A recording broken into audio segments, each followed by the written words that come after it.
নমস্কাৰ, মই তৌহিদুৰ হুছেইন। যিসকল ছাত্ৰ ছাত্ৰীয়ে ক্লাছ 8 পাছ কৰি ক্লাছ 9 পাব আৰু লগতে যিসকল শিক্ষক শিক্ষয়িত্ৰীয়ে ক্লাছ 9ত পাঠদান দি থাকে সেইসকলৰ বাবে আজিৰ ভিডিঅ'টো খুব ইম্পৰ্টেণ্ট হ'বলৈ গৈ আছে। কাৰণ NCERT-য়ে 2026-27ৰ বাবে নতুনকৈ চিলেবাছ আপডেট কৰিছে আৰু লগতে ৰিলিজ কৰি দিছে। তো সেই নতুন চিলেবাছত কি ধৰণৰ ছাবজেক্টসমূহ বিতৰণ কৰিছে, কোনবোৰ চেপ্টাৰ চিলেবাছৰ পৰা বাদ দিয়া হৈছে আৰু কোনবোৰ চেপ্টাৰ নতুনকৈ ইনক্লুড কৰিছে বা যদিও চেপ্টাৰসমূহ আছে চেপ্টাৰত কি ধৰণৰ চেঞ্জিং আনিছে, তো ইয়াৰ বিষয়ে আমি আলোচনা কৰিম। আৰু লগতে এছেছমেণ্ট বা এক্সামত কি ধৰণৰ সলনি হ'ব, কি লেভেলত এক্সামসমূহ হ'ব, ইয়াৰ বিষয়ে সবিশেষ আমি আজিৰ এই ভিডিঅ'টোত আলোচনা কৰিম। গতিকে কোনো ধৰণৰ স্কিপ নকৰাকৈ ভিডিঅ'টো চাব আৰু লগতে চেনেলটো ছাবস্ক্ৰাইব কৰি দিব। তো প্ৰথমে আমি চাম NCERT-য়ে ছাবজেক্টসমূহ কি ধৰণে বিতৰণ কৰিছে, কি ধৰণে ভাগ কৰিছে। তো যিমানকেইটা ছাবজেক্ট আছে এই গোটেইকেইটা ছাবজেক্টক তিনিটা ভাগত ভাগ কৰিছে, পাৰ্ট 1, পাৰ্ট 2 আৰু পাৰ্ট 3। পাৰ্ট 1ত মেইনলি লেংগুৱেজ বা ভাষাৰ বিষয়সমূহ ইনক্লুড কৰা হ'ব, যেনেকুৱা English language, Hindi language, Assamese language আৰু যিবিলাক বাকী ভাষাৰ ছাবজেক্টসমূহ আছে এই ছাবজেক্টসমূহ এই সকলো ধৰণৰ ভাষাৰ ছাবজেক্টসমূহ পাৰ্ট 1ত ইনক্লুড কৰা হ'ব। পাৰ্ট 2ত থকা বিষয়সমূহ হৈছে কি ছায়েন্স, মেথছ আৰু ছ'চিয়েল ছায়েন্স। আজি আমি এইটো ভিডিঅ'ত ডিটেইলছ আলোচনা কৰিম যে ছায়েন্স, মেথছ আৰু ছ'চিয়েলত কি ধৰণৰ চেপ্টাৰ ইনক্লুড কৰা হৈছে, কোনবিলাক চেপ্টাৰ বাদ দিয়া হৈছে, গোটেইবিলাক আমি ধুনীয়াকৈ আলোচনা কৰিম। নেক্সট পাৰ্ট 3ত থকা বিষয়সমূহ হৈছে কি individuals in society, vocational education. Vocational education মানে হৈছে বৃত্তিমূলক শিক্ষা, আৰ্ট এডুকেশ্যন কলা শিক্ষা আৰু ফিজিকেল এডুকেশ্যন এণ্ড ৱেলবিং। নেক্সটত আমি ছাবজেক্ট ৱাইজ চিলেবাছৰ কি পৰিৱৰ্তন হৈছে এইবিলাক আমি আলোচনা কৰিম। প্ৰথমতে আমি চাম মেথছৰ চিলেবাছত কি পৰিৱৰ্তন হৈছে। মেথছৰ চিলেবাছত টোটেল চেপ্টাৰ থাকিব 15টা আৰু এই 15টাৰ ভিতৰত কিছুমান নতুন চেপ্টাৰ্ছো আহিব আৰু কিছুমান পুৰণি চেপ্টাৰবিলাকো থাকিব, অলপ চেঞ্জ হ'ব পাৰে। আগতে যিটো পলিনমিয়েল নামৰ এটা চেপ্টাৰ আছিল বহুপদ, এই বহুপদ চেপ্টাৰটো অকল এটা চেপ্টাৰ আছিল, কিন্তু এইবাৰ চেঞ্জ কৰি কি কৰা হৈছে, ইয়াক দুটা চেপ্টাৰলৈ পৰিৱৰ্তন কৰা হৈছে। নেক্সট নতুনকৈ চেপ্টাৰ এড হ'ব AP মানে হ'ল এৰিথমেটিক প্ৰগ্ৰেশ্যন, ইয়াক অসমীয়াত সমান্তৰ প্ৰগতি বুলি কোৱা হয়। তো অলৰেডি ক্লাছ 10ত এটা চেপ্টাৰ আছে সমান্তৰ প্ৰগতি, এৰিথমেটিক প্ৰগ্ৰেশ্যন। এইটো এইবাৰ ক্লাছ 9তে ইন্ট্ৰডিউচ কৰিব। নেক্সট আছে কি এৰিয়াছ ৰিলেটেড টু চাৰ্কেল, এইটো ক্লাছ 10ৰ এটা চেপ্টাৰ হয়, বৃত্ত সম্বন্ধীয়কালী। পেয়াৰ অফ লিনিয়াৰ ইকুৱেশ্যন, ৰৈখিক সমীকৰণৰ জোৰ।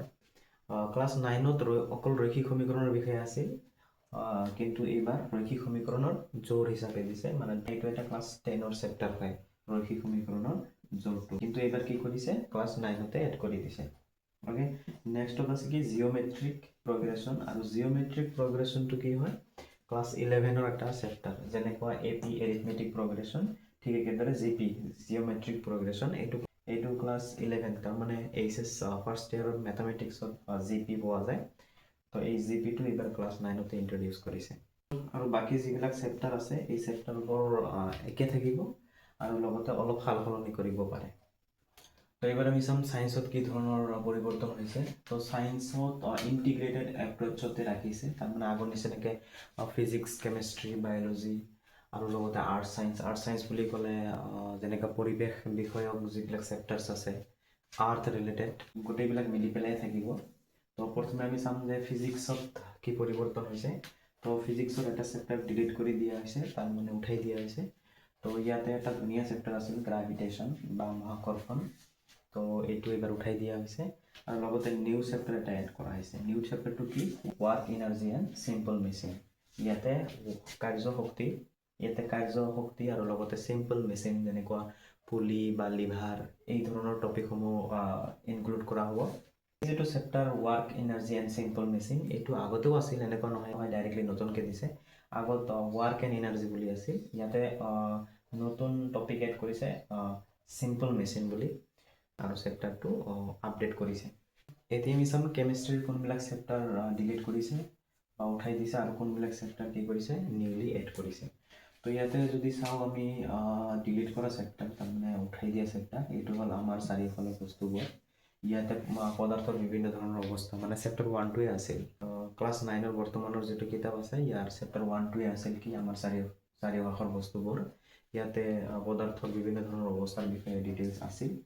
তো এইটো চেপ্টাৰ এতিয়া আৰু নাই, এতিয়া উঠাই দিয়া হৈছে লগতে নিউ চেপ্টাৰ এড কৰা হৈছে আৰু নিউ চেপ্টাৰটো হৈছে কি এক্সপ্লৰিং মিক্সাৰ্ছ এণ্ড দেয়াৰ ছেপাৰেশ্যন তাৰমানে মিক্সাৰসমূহৰ বিষয়ে ডিটেইলছ আছে দ্ৰৱণ এইবিলাক আগতেও আছিল চেপ্টাৰটো এনেকুৱা নহয় একেবাৰে নাছিল আগতেও আছিল কিন্তু চেপ্টাৰটোৰ নামটো অলপ সলনি কৰা হৈছে হয়তো ইয়াত কিছুমান টপিক নতুনকৈ এড কৰা হৈছে আৰু মিক্সাৰসমূহৰ কি পৃথকীকৰণৰ বিষয়েও আছে আৰু বাকী যিবোৰ চেপ্টাৰ আছে এই চেপ্টাৰবোৰ একে থাকিব হয়তো কিছুমান টপিক হয়তো সাল সলনি কৰিব পাৰে বাকী এইখিনি আছিল কেমিষ্ট্ৰি চিলেবাছ নেক্সটত আমি চাম বায়'লজিত কি ধৰণৰ পৰিৱৰ্তন হ'ব তো বায়'লজিৰ ডিলিটেড চেপ্টাৰ মানে উঠাই দিয়া চেপ্টাৰত হ'ব কি ইম্প্ৰুভমেণ্ট ইন ফুড ৰিচোৰ্চেছ খাদ্য সম্পদৰ উৎকৰ্ষ সাধন এইটো এটা খুব ইজি এটা চেপ্টাৰ আছিল এইটো চেপ্টাৰ কি কৰি দিছে এইবোৰ উঠাই দিয়া হৈছে আৰু নতুনকৈ এড কৰাৰ ভিতৰত কি হ'ব ৰিপ্ৰডাকশ্যন মেইনলি ৰিপ্ৰডাকশ্যন চেপ্টাৰটোৱে কি কৰা হৈছে ইনক্লুড কৰা হৈছে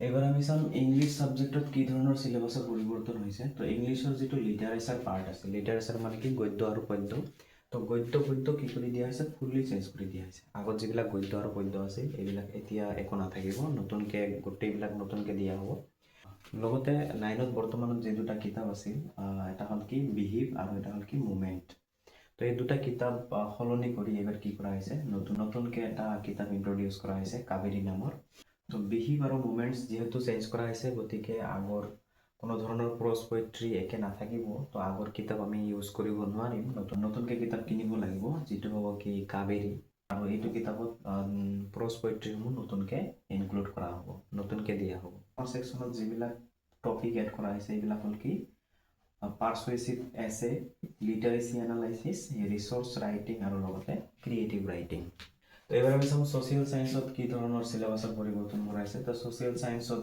টোটেল 16টা চেপ্টাৰ থাকিব আৰু এই 16টা চেপ্টাৰৰ ভিতৰত এটা নতুনকৈ নিউ চেপ্টাৰ এড কৰা হৈছে যিটোক ইন্ট্ৰডাকশ্যন চেপ্টাৰ বুলি কোৱা হয় তাৰমানে ছ'চিয়েল ছায়েন্সত কি কৰা হ'ব এটা নতুন এটা চেপ্টাৰ এড কৰি দিয়া হ'ব যিটো ইন্ট্ৰডাকশ্যন বা আৰম্ভণি বুলি এটা চেপ্টাৰৰ নামে থাকিব আৰম্ভণি বা ইন্ট্ৰডাকশ্যন বাকী হিষ্টৰী বুলি ক'লে কি হয় ইতিহাস যিটো পাৰ্ট আছে তো ইতিহাসত কি থাকিব 4টা চেপ্টাৰ থাকিব জিঅ'গ্ৰাফি মানে কি ভূগোলৰ কাৰণে থাকিব 4টা পাৰ্ট পল ছায়েন্স পলিটিকেল ছায়েন্স তাৰমানে ৰাজনীতি বিজ্ঞানৰ কাৰণে থাকিব 3টা চেপ্টাৰ আৰু ইকনমিক তাৰমানে অৰ্থনীতি বিজ্ঞান আৰু অৰ্থনীতি বিজ্ঞানত কি থাকিব 4টা চেপ্টাৰ তো ইংলিছ ছায়েন্স আৰু মেথছৰ কাৰণে যিসমূহ মেইন চেঞ্জ আছিল পৰিৱৰ্তন আছিল এইবিলাক আমি ডিছকাছ কৰিলোঁ এতিয়া আমি চাওঁ এছেছমেণ্ট বা এক্সামিনেশ্যন কি ধৰণৰ হ'ব NCERTয়ে এছেছমেণ্ট বা এক্সামিনেশ্যনৰ ক্ষেত্ৰত কি ধৰণৰ পৰিৱৰ্তন আহিছে এইটো আমি চাম তো এছেছমেণ্ট বা এক্সামিনেশ্যন